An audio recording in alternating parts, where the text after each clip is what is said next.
Donc, Frédéric m'a envoyé une citation. Elle se trouve dans le texte. Tu m'as cité un autre livre, mais je vais trouver la même citation chez un patriarche et prophète. Hein. D'accord. Donc, mais voilà un petit peu le constat. Ça, je ne l'ai pas fait moi-même. Ce sont les commentaires que j'ai consultés. D'accord. C'est pas moi qui ai eu les bonnes idées, pas toutes. Mais bon, c'est quand même un peu. Voilà. Parlons de David. Hein. D'accord. Parce que ce que je vous dis à chaque fois, j'ai beaucoup de respect pour Ellen White. D'accord. Mais je commence toujours par ce qui dit le texte. Ce qui m'intéresse toujours, c'est que la Bible dit. Ellen White, pour moi, c'est un des meilleurs commentaires, mais avec tout le respect que je dois, pour moi, c'est toujours un commentaire. C'est bon? C'est la Bible qui passe en premier. En tout cas, c'est comme ça que je le vois. Donc, voilà. Donc, la phrase dit David dansait. D'accord? C'est ça qui dit 2 Samuel, chapitre 6. Donc, le premier problème, c'est que ce verbe est un apax. Un apax veut dire un verbe, c'est une seule fois dans la Bible. D'accord? Quand tu le trouves une seule fois dans la Bible, pas une fois, là c'est 2 fois, parce que c'est dans le chapitre 6, verset 16 et verset 17. Dans les 2 chapitres, dans les 2 versets, pardon, c'est toujours le même verbe. Et c'est toujours référé à David. C'est un. Quand tu trouves une seule fois dans la Bible un mot, tu ne sais pas comment l'interpréter exactement. D'accord? Avec beaucoup de. Il faut être honnête, le verbe. Peut-être veut dire danser, peut-être. D'accord?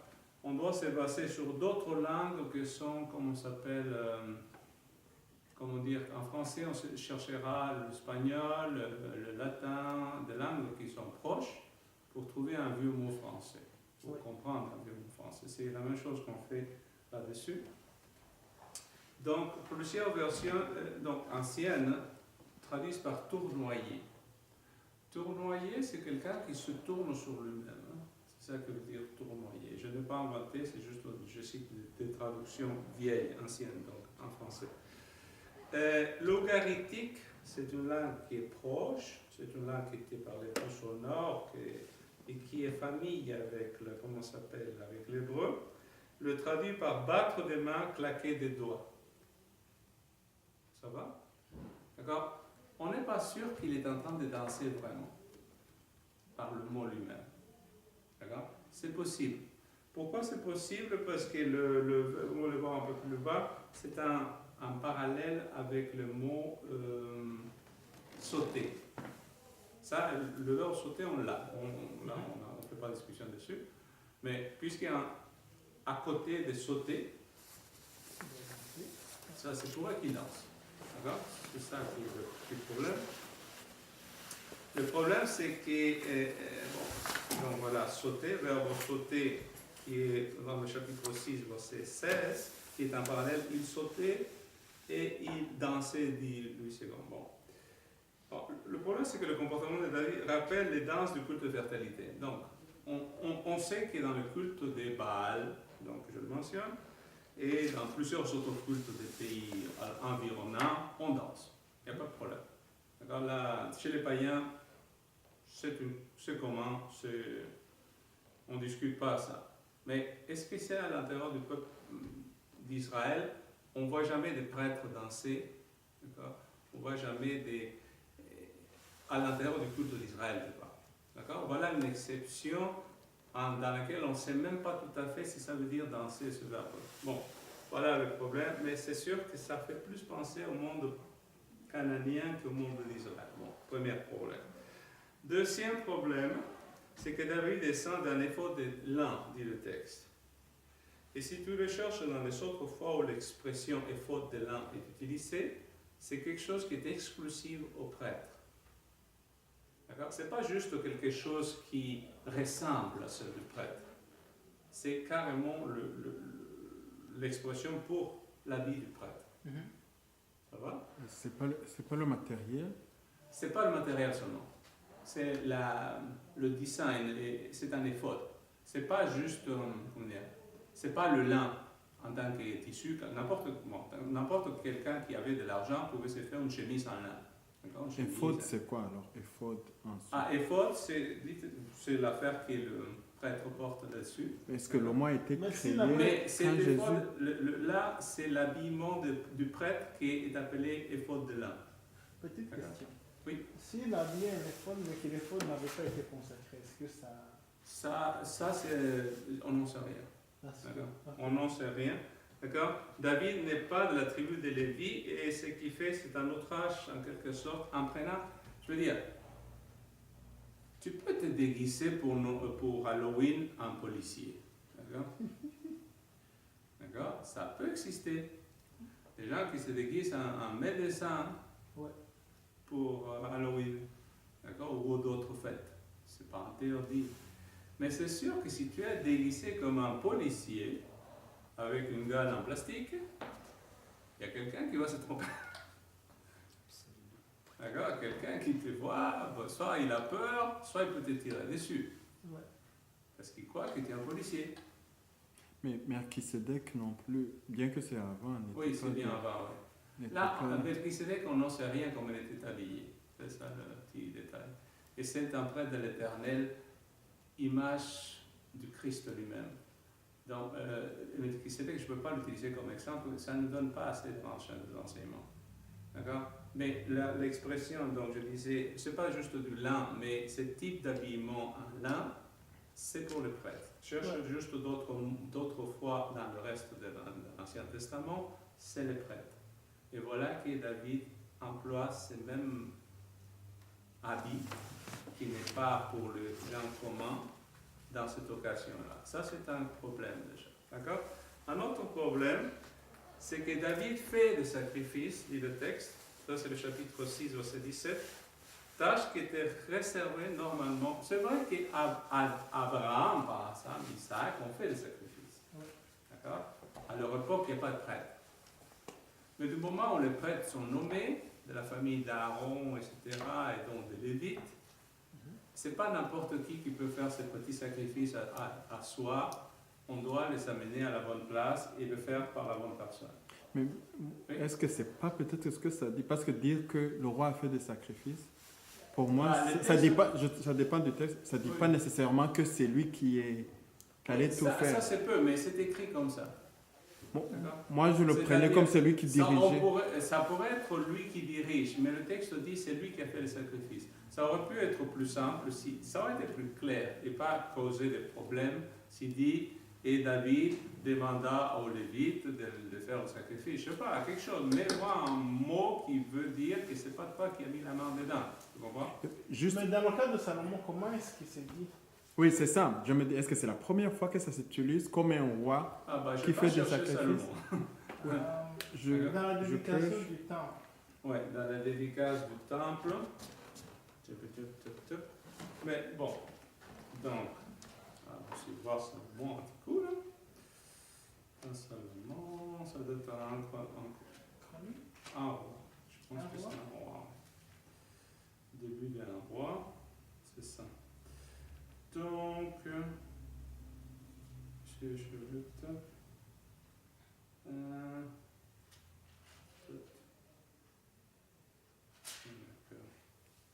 Mariage. D'accord. Donc, la construction, c'est le chapitre 6. Chapitre 7. Bon.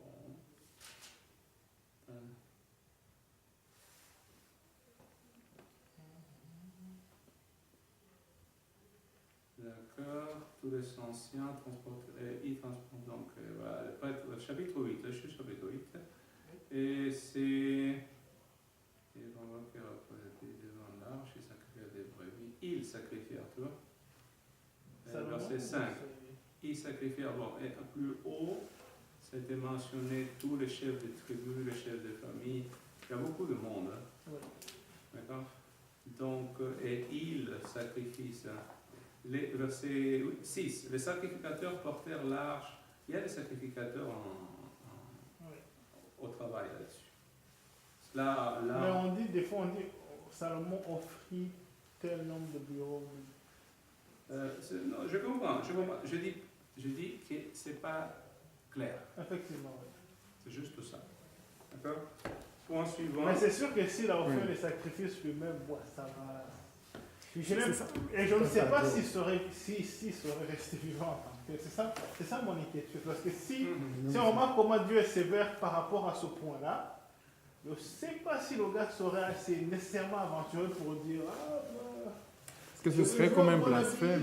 Mais bon, il faudrait que je cherche la comparaison avec du temps de Salomon. Je ne l'ai pas faite avec Salomon. Je le mentionne seulement. Je viens de voir Oui. d'autres versets en Amos où il est dit, Oui. m'avez-vous fait des sacrifices? C'est pas le peuple qui faisait des sacrifices, mais Dieu utilise ce mot, vous m'avez fait des sacrifices. Je comprends. Et il faudrait que je regarde avec d'autres cas ailleurs.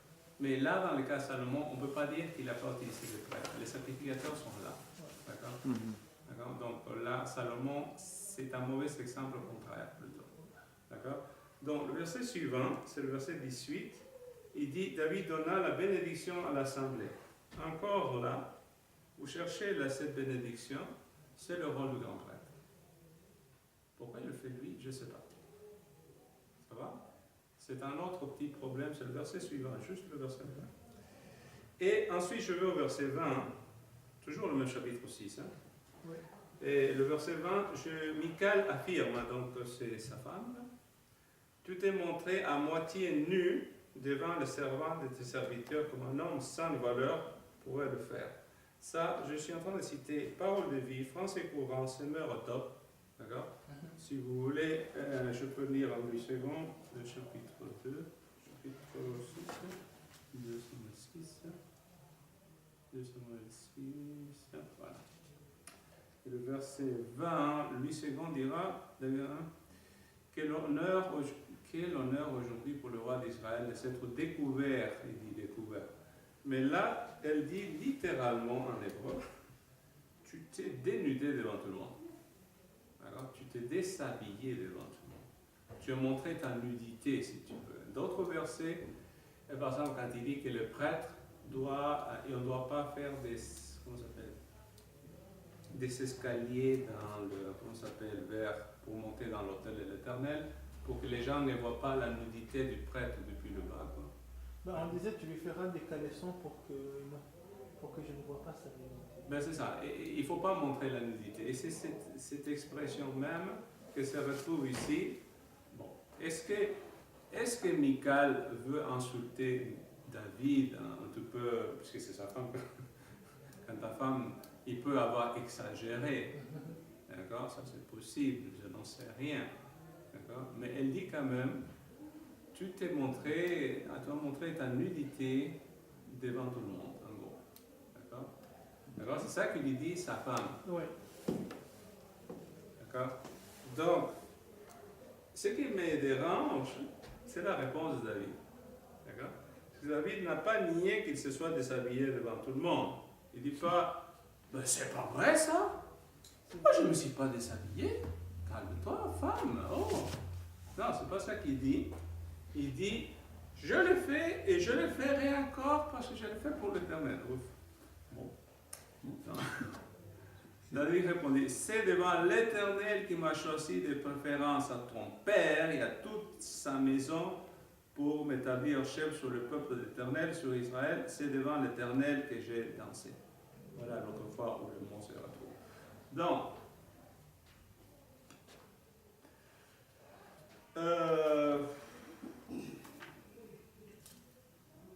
qu'est-ce qu'il a fait exactement?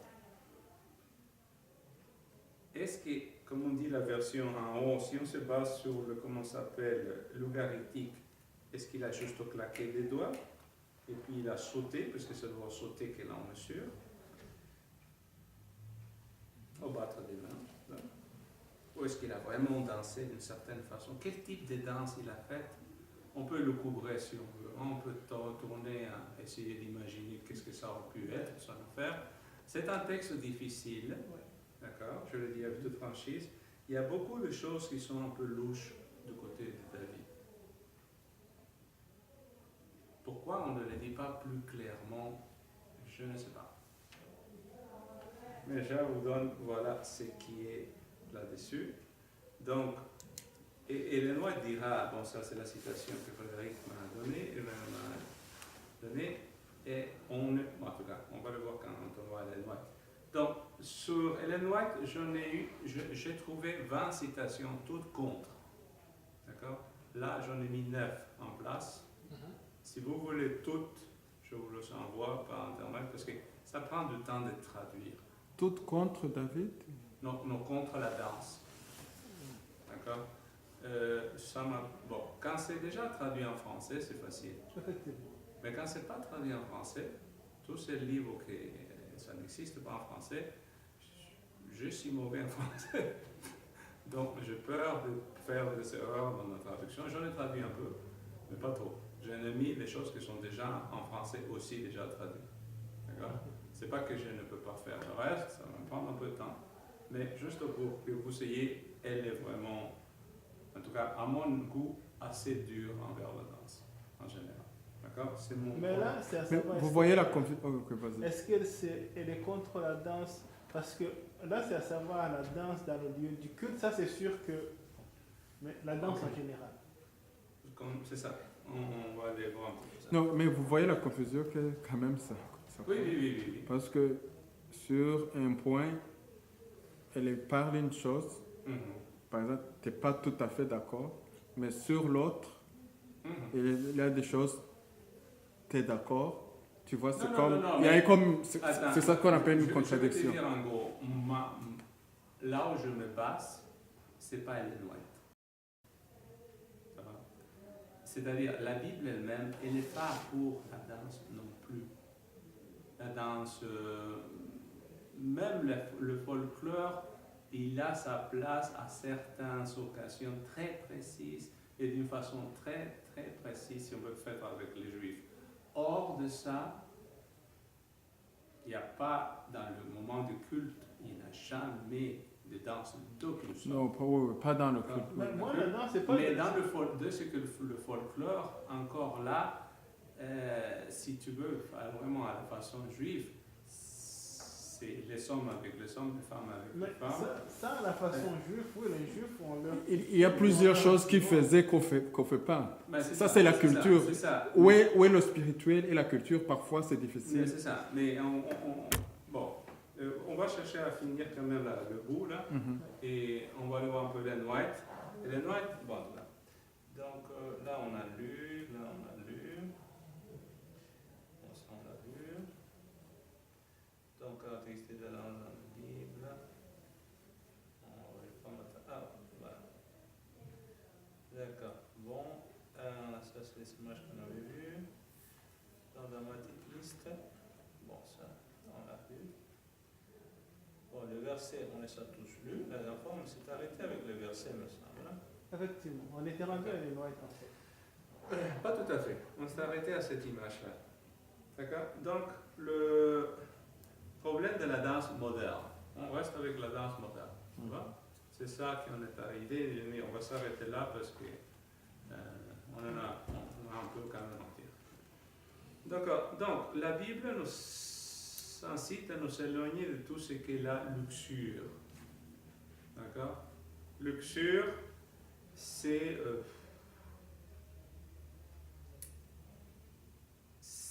l'exposition, je veux dire, du corps pour attirer. Quoi. On est luxueux, on se montre, on se montrer, si vous voulez. D'accord? Des paraître, d'accord? En gros, je ne vais pas aller dans le détail. Et si vous voulez le verset, parce que j'en ai fait pas mal là-dessus, d'accord? Il y en a plusieurs. Autre chose, c'est le péché de convoitise. D'accord? La convoitise, c'est désirer ce qui ne nous appartient pas aujourd'hui. Hein? Donc, bon, l'alcool, qu'est-ce qu'il y a d'autre? Les places où ces danses se font, je ne vais pas faire trop de dessins dessus. Les horaires, c'est souvent le soir, tard. Après minuit. À ce rythme, on va faire des PowerPoint. Ah, comment? Je dis, à notre rythme, on va faire 2 PowerPoint. C'est ça, on va faire au moins 2, c'est déjà. Bon, je ne m'attarderai pas trop. Donc, autre chose, il faut écouter les paroles et la musique elle-même. D'accord? Il y a des livres entiers là-dessus, si vous voulez. Monsieur Bacchio qui est pas mal épais. Et il y en a d'autres. J'en ai 3 des adventistes et j'ai d'autres non-adventistes. L'influence du rythme, tout ça, dans la tête des personnes, ils ne sont pas tendres quand ils pensent à ça. Et enfin, bon, en général, les danses modernes sont mixtes. D'accord? En général. Bon, donc, allons voir cette fois-ci Madame White. J'en ai mis un peu. Je disais, si vous voulez plus, j'en ai le double de ce qu'on va voir ici. J'en ai 9 sur 11 que je me manque à mettre. Je vais les mettre un moment en traduction. Bon, ça c'est dans le livre Message à la jeunesse. D'accord? J'ai juste coupé des bouts qui sont les plus ceux qui cognent le plus. La danse telle qu'elle se pratique aujourd'hui est une école de dépravation, une terrible malédiction pour la société. En se familiarisant avec le péché, on devient aveugle. On n'en aperçoit plus l'énormité. Beaucoup de ceux qui se disent enfants de Dieu cherchent à pallier les péchés que sa parole condamne en donnant un but philanthropique à leur orgie. Je trouve ça cogne là où ça fait mal. Pour elle, c'est carrément des orgies que les dansent. D'accord? Je continue. Toujours foyer chrétien. Si vous voulez, il y a les pages. La danse et les jeux de cartes ne contribuent ni à la vigueur du corps ni au repos de l'esprit. Ils ne communiquent à l'âme aucun sentiment vertueux. Bien au contraire, ils détruisent le goût de choses sérieuses et du service religieux. Moi, je saute un petit peu. Plusieurs désirent se conformer aux coutumes du monde et s'assurent l'approbation des mondains. Voilà. Continue. Donc le jeu des cartes en famille qui n'est pas une... Mais c'est ça, elle s'attaque même à ça. Attends. C'est là où il y a le contexte, parce que... Mais c'est ça. Voilà, ça c'est Child's Guidance. Je ne l'ai pas trouvé en français, ça n'existe pas. Non. D'accord, je l'ai traduit quand même. Il dit, les parents ne doivent pas enseigner à leurs enfants à assister à des fêtes, des concerts ou des danses, à faire ou à assister à des fêtes, car c'est la façon d'agir des païens.